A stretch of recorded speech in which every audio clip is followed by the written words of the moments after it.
नमस्कार, स्वदेश न्यूज की खास पेशकश एक्शन में सरकार रेत माफिया पर प्रहार देख रहे हैं आप। बहुत स्वागत है आपका। मैं हूं आपके साथ ऋषभ राय।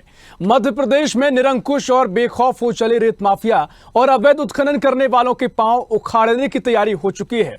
2 दिन पहले ही सीएम के सख्त तेवर के बाद प्रशासनिक अमला हरकत में आया और पूरे प्रदेश में अवैध उत्खनन के खिलाफ जोरदार मुहिम का मैदानी असर भी दिखाई देने लगा है। मध्य प्रदेश में सीएम मोहन यादव के निर्देश के बाद प्रशासन की टीम फॉर्म में नजर आ रही है। सीएम के आदेश के बाद ही पूरे प्रदेश में इसका असर भी दिखने लगा है। अवैध खनन करने वाले लोगों पर कार्रवाई शुरू हो गई है और प्रशासन की टीम अवैध खनन में लगे माफियाओं पर टूट पड़ी है। मध्य प्रदेश में अवैध खनन के मामले में 200 के करीब केस दर्ज किए गए हैं।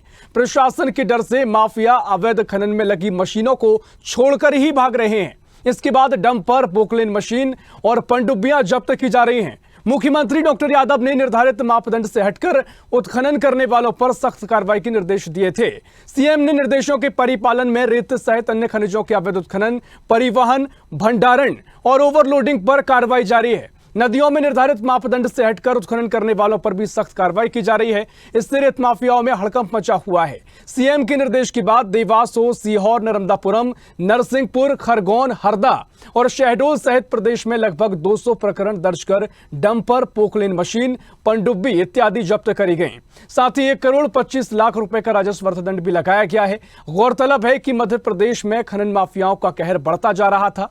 मुख्यमंत्री ने बीते दिनों अधिकारियों के साथ बैठकर इसकी समीक्षा की थी। इस दौरान उन्होंने सख्त निर्देश दिए थे। साथ ही कहा था कि अभियान चलाकर अवैध खनन करने वाले लोगों पर कार्रवाई की जाए। इसके बाद प्रशासन एक्शन में है और मध्य प्रदेश अवैध उत्खनन करने वालों के विरुद्ध 15 जून तक अभियान चलाकर सख्त कार्रवाई करने के निर्देश दिए गए हैं। इसके अंतर्गत इन स्ट्रीम माइनिंग पर प्रभावी रोक लगाने के लिए जितनी मात्रा की ईटीपी जारी की गई है उससे ज्यादा परिवहन ना हो, यह सुनिश्चित करने और स्वीकृत क्षेत्र से बाहर उत्खनन ना करना सुनिश्चित करने के लिए कलेक्टर और खनिज अधिकारी कार्रवाई सुनिश्चित करेंगे। यानी एक्शन में मोहन सरकार नजर आ रही है।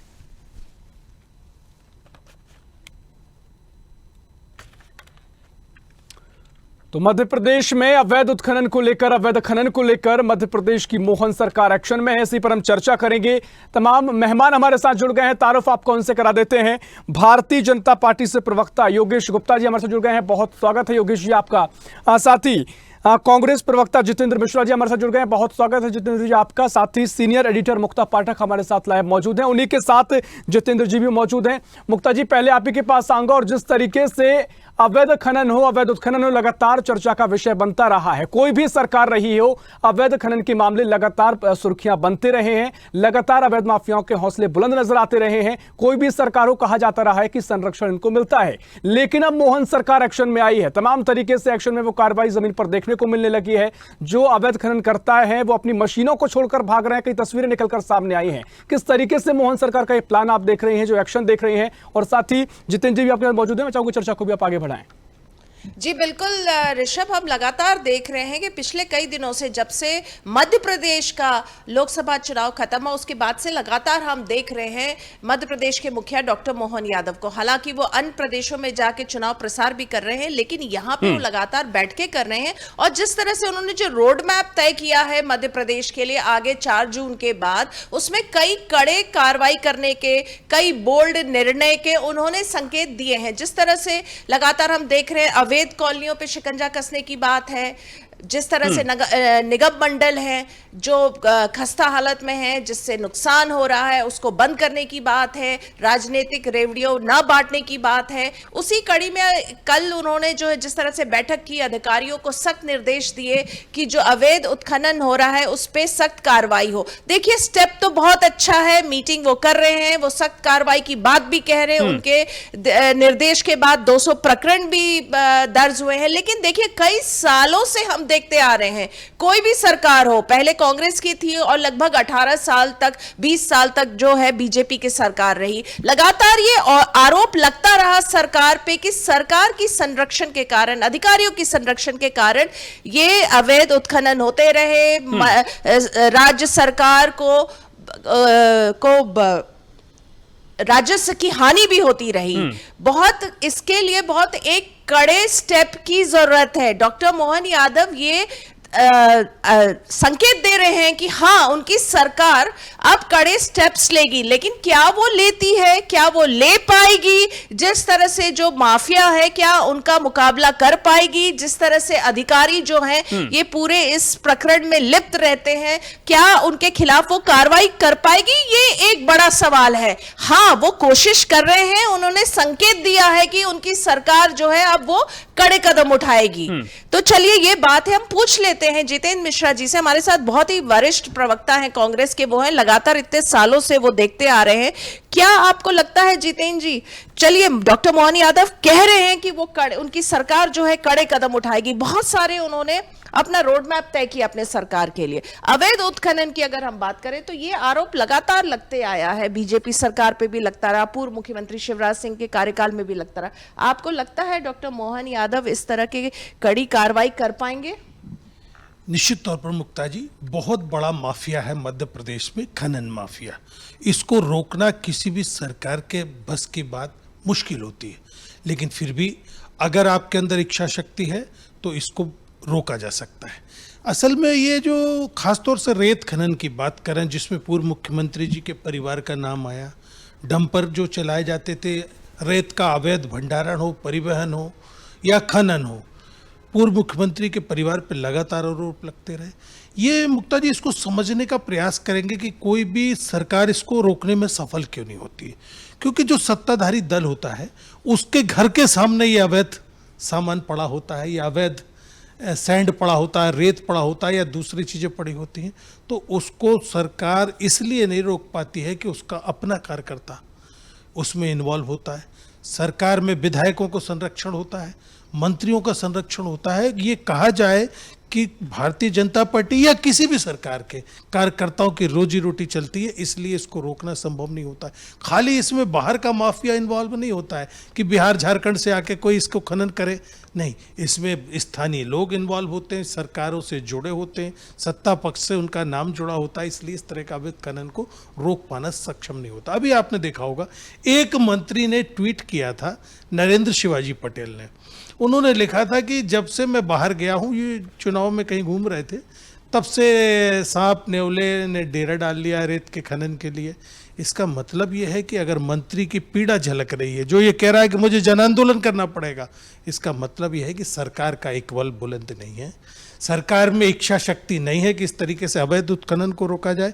फिर भी मैं इस कदम की तारीफ करूंगा जो निर्देश उन्होंने दिए। अगर इच्छा शक्ति के साथ सरकार आती है तो रेत खनन क्या, किसी भी तरह के अपराध को रोका जा सकता है। मुक्ता जी बिल्कुल, जैसे जितेंद्र जी आपने अभी कहा कि इसमें जो है सत्ता पक्ष के लोग ही इन्वॉल्व रहते हैं, उनकी रोजी रोटी चलती है।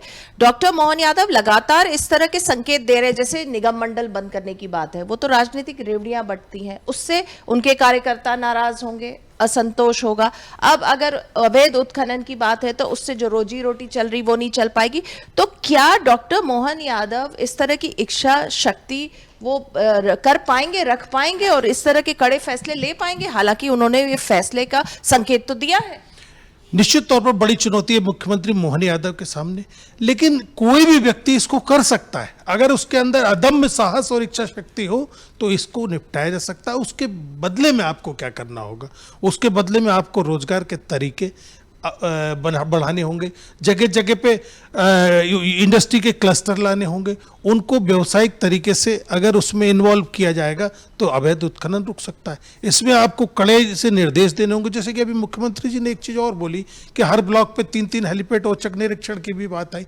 बातों से तो लग रहा है कि मुख्यमंत्री जी कुछ करेंगे, लेकिन पिछली बार के मुख्यमंत्री जी ने भी इसी तरह की बातें की थी। आखिरी में आपने देखा कि उन्हीं के षड्यंत्र में फंस गए और अवैध उत्खनन को नहीं रोक पाए। लेकिन मोहन यादव जी से मैं उम्मीद करूंगा कि बहुत अच्छे निर्णय लें और इस प्रदेश में रोजगार कैसे बढ़े, इसको बढ़ाने की दिशा में काम करेंगे तो निश्चित तौर पर हम वहां पर अवैध उत्खनन को रोक देंगे। क्योंकि रोजगार नहीं है, उसके अभाव में ये युवा करते हैं, या जो लोगों के पास रोजगार नहीं वो एक ट्रॉली भर के लाते हैं, महंगे में बेच देते, फ्री में खोदते हैं, तो उससे उनको रोजगार चलता है। रोजगार के अवसर पैदा करने पड़ेंगे, जगह जगह में जैसे औद्योगिक क्षेत्र बनाने पड़ेंगे, और जहां जो जिस चीज का उद्योग लगाया जा सकता होगा, सफल होगा, उसको लगाना पड़ेगा, तब इस चीजों को रोका जा सकता है। कुल मिलाकर जितेंद्र जी, आप मोहन सरकार के इस फैसले से सहमत हैं और स्वागत आप कर रहे हैं? ये माना जाए? निश्चित तौर पर मैं स्वागत करता हूं, लेकिन इनको इसको करके दिखाना होगा। मोहन सरकार की उपलब्धि जब ही हासिल कर सकती है जब इसको परिणति अच्छी कर ले, लेकिन जब तक रोजगार नहीं होगा प्रदेश में, जब तक आप इन चीजों को नहीं रोक सकते। अपराध एनसीआरबी के आंकड़े उठा के देखिए, 25% युवा नशे की गिरफ्त में, 25% युवा जेल में पड़ा हुआ है। तो रोजगार के अभाव में ये सारी चीजें होती है। समाज जो है उसको नेतृत्व जो है वो दिशा प्रदान करता है। आप उनके हाथों में रोजगार, मध्य प्रदेश में रोजगार की कमी नहीं, संसाधनों का दोहन ठीक है, अच्छे तरीके से हो जाए तो आप सफल हो जाएंगे। अन्यथा आप देखेंगे कि 15 महीने कमलनाथ सरकार की बात करना पड़ेगी, 6 गुना राजस्व बढ़ गया था इसी रेत का नीलामी से। तो ऑक्शन करके उसको प्रॉपर तरीके से चलाया जाएगा तो निश्चित तौर पर अवैध खनन को रोका जा सकता है। इतनी बड़ी समस्या भी नहीं है। चलिए ठीक है, आपका यहाँ पर एक सकारात्मक आपका ये पूरी प्रतिक्रिया आपकी दिखाई देती है। चर्चा को आगे बढ़ाएंगे। योगेश जी, आपके पास आ रहा हूँ। विपक्ष भी कह रहा है कि मोहन सरकार का जो फैसला है बढ़िया फैसला है, स्वागत करते हैं, लेकिन कितना जमीन पर उतर पाएगा ये देखना महत्वपूर्ण है। और सवाल ये भी कि इतने सालों से मध्य प्रदेश में बीजेपी की सरकार है, क्या वजह है कि आज भी मोहन सरकार हो, बीजेपी की नई सरकार हो, ये फैसले लेने पड़ रहे हैं? क्या आप ये मान के चलते हैं कि पहले आप कहीं ना कहीं अवैध खनन को उस पर रोक लगाने में नाकाम साबित हुए हैं?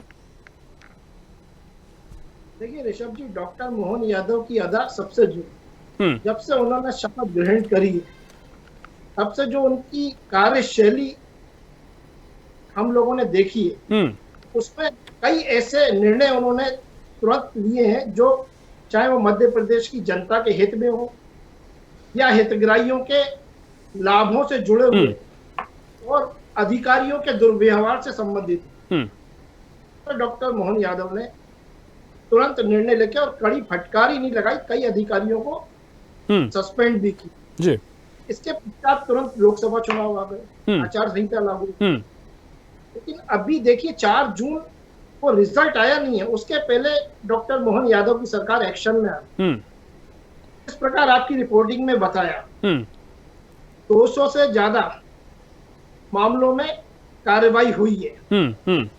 पोकलेन मशीन, पनडुब्बियां, इनकी जब्ती की गई है। 1.25 करोड़ की लगभग पेनल्टी लगाई गई है।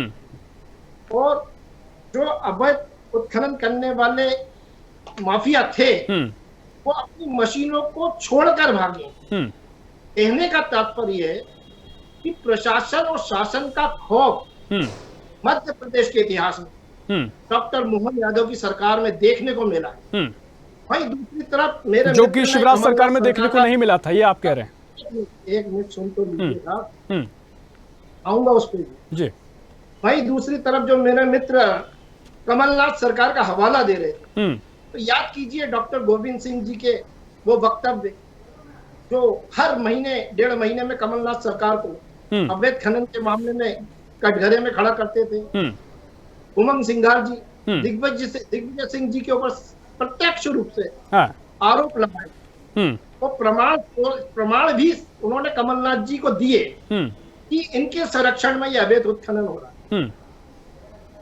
तो देखिए कोई भी सरकार होती है वो अपने हिसाब से अपने समय में निर्णय लेती है।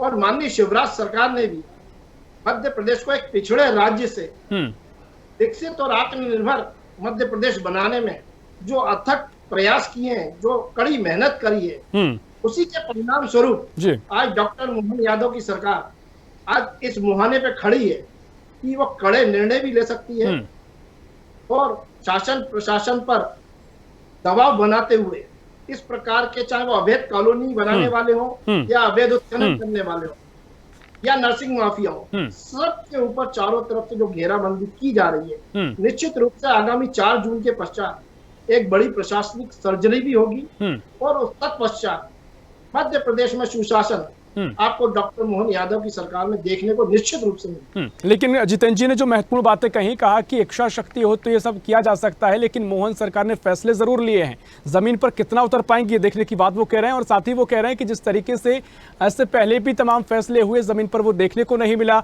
और अब क्या कुछ देखने को मिलेगा, क्योंकि राजस्व में जो बढ़ोतरी कमलनाथ सरकार में हुई थी उसका उन्होंने एग्जाम्पल दिया, उदाहरण दिया कि उस समय हमारी इच्छा शक्ति थी तो सब कुछ हुआ था। लेकिन वो कह रहे हैं कि आपकी इच्छा शक्ति कितनी है, क्योंकि फैसले आप लेते आए हैं, लेकिन वो जमीन पर कितना उतरते हैं?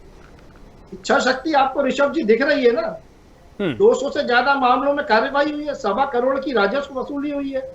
डंपर लोग कोकलेट मशीनें और पनडुब्बियां जब्त की गई हैं। और ये जो दुस्साहसी अवैध उत्खनन करने वाले लोग थे, ये छोड़ छोड़ कर भाग रहे हैं। तो ये प्रत्यक्ष प्रमाण है, हाथ कंगन को आरसी क्या, पढ़े लिखे को फारसी क्या। अभी आगामी 4 जून के पश्चात देखिएगा doctor Mohan Yadav full form में नजर आएंगे आपको। निश्चित तौर पर देखिए, चलिए चर्चा को आगे बढ़ाएंगे। जितेंद्र जी, आपके पास आऊंगा। और जिस तरीके से कांग्रेस कहती आई है कि चुनाव के इर्द गिर्द तमाम फैसले लिए जाते हैं, लेकिन चुनाव का भी परिणाम भी नहीं आए हैं, जैसा कि जिक्र योगेश जी ने किया कि वो कार्रवाइयां शुरू हो गई हैं। नरसिंह घोटालों को लेकर लगातार एक्शन में सरकार है। जिस तरीके से अब सरकार एक्शन मोड में नजर आ रही है, एक सकारात्मक दिशा में सरकार आगे बढ़ती दिखाई दे रही। ना सिर्फ अभी, जब से सरकार बनी कई ऐसे फैसले हुए, तमाम आपके नेता थे, उन्होंने भी इस तमाम फैसलों की सराहना की और स्वागत किया। तो यहाँ पर तमाम जो आप फैसले, आपने कहा कि राजस्व में बढ़ोतरी हुई थी, तो बीजेपी कह रही है कि इच्छा शक्ति तो दिख भी रही है और अब कार्रवाई भी होने लगी है। तो क्या कुछ आप कहेंगे? नहीं, देखिए, मुख्यमंत्री को पहले समय 2 महीने का मिला, 4 जून के बाद वो फुल फॉर्म में आएंगे। लेकिन मेरा ये कहना है कि इससे ज़्यादा वादे, इससे ज़्यादा बातें पूर्व मुख्यमंत्री शिवराज सिंह जी ने कही थी, लेकिन एक के बाद एक मामलों में उनका नाम जुड़ता गया। कहीं ना कहीं अफसरशाही हावी रही। और अफसरशाही जब जब आप उसके माध्यम से कमीशन लेते हैं तो आपके सर पर चढ़ के बोलने लगती है। नौकरशाह को कैसे काम करना है इस बात को बताना पड़ता है, तभी आप नौकरशाहों से काम लेते हैं, वरना सरकारें नौकरशाहों की भेंट चढ़ जाती है। पिछली सरकारों में आपने देखा किस तरीके से बाहुबली के रूप में मंत्रालय में अफसर अपनी चलाते थे, और उसी का परिणाम ये हुआ कि किस तरह माफिया हावी हुआ, जिसने ट्रॉली से हत्याएं की, जिसने डंपर से कुचल के हत्याएं की। आईपीएस की हत्या इस मध्य प्रदेश में हुई, अनेक सुरक्षा कर्मियों की हुई, अनेक फॉरेस्ट के अधिकारियों की ट्रॉली से कुचल के हत्या हुई। इसके बाद भी परिणाम नहीं निकले। एक मामला की बात नहीं हो रही, अनेकों मामले। इस मध्य प्रदेश में अपराध किस तेजी से बढ़ा था आपने देखा। यहाँ पे सिमी का नेटवर्क मध्य प्रदेश में पनप गया था। तो निश्चित तौर पर आपको इन सबको रोकना पड़ेगा। किस तरीके से आदिवासी के ऊपर पेशाब किया गया आपने देखा। उस घटना के बाद आज कल गुना में फिर देखा आपने, उसको पेशाब पिलाया गया। मुझे बड़ी शर्मिंदगी हो रही है इन शब्दों का प्रयोग करने में। इसका मतलब यह है कि पुराने ढर्रे पर सरकार चल रही है, कहीं कोई कानून का डंडा नहीं दिख रहा है। गुना में किस तरीके से आपने देखा एक हत्याकांड को अंजाम दिया गया। हमारे प्रदेश अध्यक्ष जीतू पटवारी के पहुंचने के बाद, आवाज उठाने के बाद मुख्यमंत्री के कानों में जूं रेंगी और वो उस परिवार से मिलने गए। और पीड़ित परिवार के साथ अगर कोई भी खड़ा होता है तो होना चाहिए। उसकी मुआवजे की मांग अभी तक पूरी नहीं हुई है। जिस परिवार में हत्या हुई है वहाँ मुआवजे का चेक पहुँचना चाहिए। उसमें ये फॉरवर्ड्स अधिकारी लगा रहे हैं कि आधा मुआवजा पोस्टमार्टम रिपोर्ट के बाद मिलेगा और आधा चालान पेश होने के बाद। देखिए, जिस परिवार में पीड़ित होता है उसमें इस तरह की कानूनबाजी नहीं की जाती है, सीधी सीधी राहत पहुंचाने की दिशा में प्रयास किया जाता है। मुख्यमंत्री को तुरंत सुनने के बाद पहुंचना था, मुख्यमंत्री ने देरी की। इससे क्या होता है, अपराधियों में हौसले बढ़ते हैं। देखिए ऋषभ जी, जो इन्होंने कमीशन खोरी की बात करी, तो निश्चित रूप से जब माननीय कमलनाथ जी मुख्यमंत्री थे तो बल्ला भवन में बैठ के उसको दलालों का अड्डा उन्होंने बनाया था और सिर्फ कमीशन खोरी की बात की जाती थी। वहाँ विधायक तो जनहित से जुड़े काम लेके जाते थे तो उनको चलो चलो करके चलता कर दिया जाता था। भाई, दूसरी तरफ डॉक्टर मोहन यादव की सरकार ने जो निर्णय लिए हैं वो मध्य प्रदेश की जनता देख भी रही है, सराह भी रही है। इन्होंने विषय से हटकर जो आदिवासी परिवार की घटना का उल्लेख किया, निश्चित रूप से बेहद दुखद घटना है। और कांग्रेस ने आदत बना ली है कि दुखद घटनाओं के ऊपर राजनीतिक रोटियां सेकने की। संवेदनहीनता की पराकाष्ठा है कांग्रेस की नेताओं की। तो वो तो विपक्ष में, आज जब आप भी बीजेपी रहती थी तब भी इस तरह के मुद्दे उठते थे, तो आप भी मुद्दे उठाते थे। ये तो विपक्ष का धर्म आप बताते हैं। हाँ ऋषभ जी, देखिए, इन्होंने आरोप लगाया कि पीड़ित परिवार को मदद नहीं दी गई। 8.5 लाख रुपए का चेक दिया गया। शायद ये पढ़ लिख कर नहीं आए हैं, उसमें से 2,40,000 रुपए की उसको तुरंत फौरी तौर पर मदद की गई है, बाकी का उसको डिपॉजिट किया गया है। और भाई, जो छिंदवाड़ा मॉडल का श्रेय कमलनाथ जी लेते हैं, उन्हीं की नाक के नीचे वो एक परिवार में 8 लोगों को मार दिया जाता है। कमलनाथ जी अब 36 घंटे बाद नींद से जागृत होते हैं और बजाय उस परिवार से मिलने जाने के, सिर्फ एक ट्वीट के माध्यम से संवेदनाएं व्यक्त। तो ये कांग्रेस की जो दोहरा मापदंड है, चाल चरित्र है, वो मध्य प्रदेश की जनता भली भांति देख भी रही है, समझ भी रही है। इन्होंने सिमी का उदाहरण दिया, सिमी ने पांव पसारे। सिमी को खत्म करने का श्रेय अगर किसी को जाता है मध्य प्रदेश से, तो निश्चित रूप से माननीय शिवराज सिंह चौहान को जाता है, सरेआम ठोक दिया, एनकाउंटर किया, उन्हीं के खात्मे का श्रेय पूरा निश्चित रूप से। देखिए, मैंने अभी पहले भी अपने वक्तव्य में कहा था, हर सरकार अपनी प्राथमिकताओं के आधार पर काम करती है और दृढ़ प्रतिज्ञ होती है, लेकिन 60-70 साल पुराना ये जो कमीशन खोरी का कीड़ा है ना, जो खूनों में समाया हुआ है, उसको साफ करने में थोड़ा और समय चाहिए। पिछले 10 सालों में भ्रष्टाचार पर काफी अंकुश लगाया गया है और निश्चित रूप से मानता हूं आगामी 1-2 कार्यकाल में भ्रष्टाचार मुक्त मध्य प्रदेश भी होगा और देश भी होगा। ठीक है, यानी निरंतर एक प्रक्रिया है और बेहतरी की गुंजाइश तो हमेशा रहती है, लेकिन जिस तरीके से चर्चा की शुरुआत हुई और जितेंद्र जी ने तमाम बातें कही कि फैसले का स्वागत करते हैं और सराहना भी लगातार इस तरह के फैसलों की जाती रही है, लेकिन आते आते जितेंद्र जी जो बातें कही कि तमाम तरीके के जो पुराना ढर्रा है वो चला आ रहा है। मुक्ता जी, मैं आपके पास आ रहा हूँ। आपने दोनों जो हमारे प्रवक्ता है, अच्छे वक्ता है, उनकी आपने पूरी प्रतिक्रिया सुनी। जिस तरीके से दो तस्वीरें नजर आती हैं, दो बातें नजर आती हैं कि एक तरफ की मोहन सरकार नए फैसले ले रही है, नए तरीके से कार्रवाई की जा रही है, एक्शन में नजर आ रही है। दूसरी तरफ जो जितेंद्र जी बात कर रहे थे कि पुराने ढर्रे पर है, क्योंकि आज भी वो पेशाब कांड का उन्होंने जिक्र किया, या तमाम ऐसे अभी भी सामाजिक मुद्दे हैं जिनको लेकर कहीं ना कहीं कानून का खौफ नजर नहीं आता है। इन दो तस्वीरों में आप क्या कुछ देखती हैं कि सरकार ने जो बदलाव की कोशिश की है वो वाकई में असरकारक दिखाई दे रहा है, तस्वीर बदलेगी, या फिर कहीं ना कहीं तस्वीरें जो पहले से नजर आती रही हैं वो नजर आती रहेंगी? जी बिल्कुल ऋषभ, देखिए जिस तरह से जितेंद्र जी ने कहा, उन्होंने एक बात के लिए आगाह किया, यही कहा कि देखिए उन्होंने स्वागत किया जिस तरह से डॉक्टर मोहन यादव लगातार जो है जिस तरह का उन्होंने रोड मैप तैयार किया, जिस तरह से वो कड़े फैसले लेने की वो बात कर रहे हैं, अफसरों को वो निर्देश दे रहे हैं, मीटिंग ले रहे हैं, तो इस बात की उन्होंने भी सराहना की, यानी कांग्रेस ने सराहना की। वो कॉशियस बस इस बात से कर रहे हैं कि जब पूर्व मुख्यमंत्री शिवराज सिंह चौहान जब वो नए मुख्यमंत्री बने थे, तब उन्होंने भी इस तरह की बातें कही थी कि वो कड़े फैसले लेंगे और बड़े स्टेप्स लेंगे, लेकिन अफसर शाही के बीच में जिस तरह से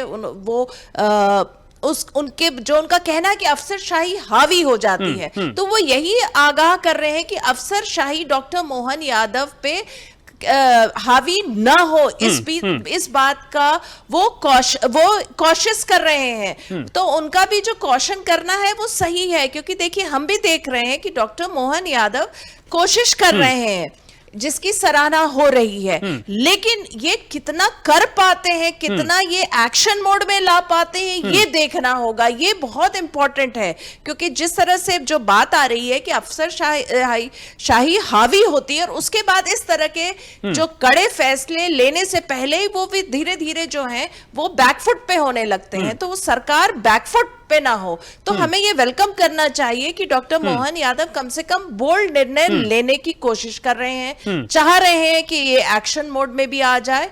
जी निश्चित तौर पर तमाम क्षेत्रों में एक्शन नजर भी आया है और मुझे लगता है जो चर्चा आज यहाँ पर इस डिबेट में हुई है बड़ी सार्थक चर्चा मुझे नजर आती है, क्योंकि बड़ी शालीनता से दोनों प्रवक्ताओं ने अपनी बात रखी। मुक्ता जी, आपने इस पूरे कंक्लूजन इस पूरी डिबेट को दिया, बहुत शुक्रिया करना चाहूंगा। योगेश जी आपका, जितेंद्र जी आपका बहुत शुक्रिया चर्चा में शामिल होने के लिए। मुक्ता जी आपका बहुत शुक्रिया। तो लगातार मध्य प्रदेश में मोहन सरकार नए एक्शन में नजर आई है, नए तेवर में नजर आई है, लेकिन विपक्ष का कहना है कि जो फैसले लिए जा रहे हैं वो जमीन पर कितने उतर पाते हैं, ये देखना महत्वपूर्ण होगा। फिलहाल के लिए इस खास पेशकश में इतना ही। देश प्रदेश की और भी खबरों के लिए देखते रहिए स्वदेश न्यूज, सबसे पहले देश।